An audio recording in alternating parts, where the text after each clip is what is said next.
Hi everyone, in this video I'll show you how to add a new file to your existing Visual Studio Code Java project.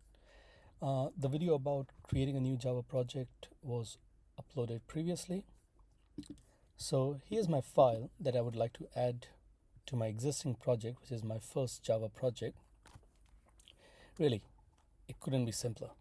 All you have to do is drag this file from wherever it is in your file explorer or whatever you call it on your operating system and drop it straight into the source folder.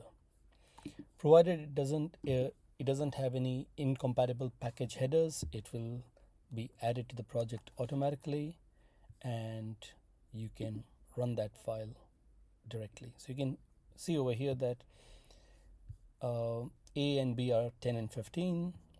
Their incorrect average is 12, while their correct average is 12.5.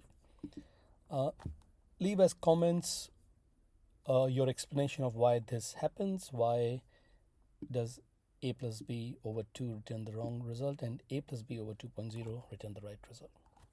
Cheers.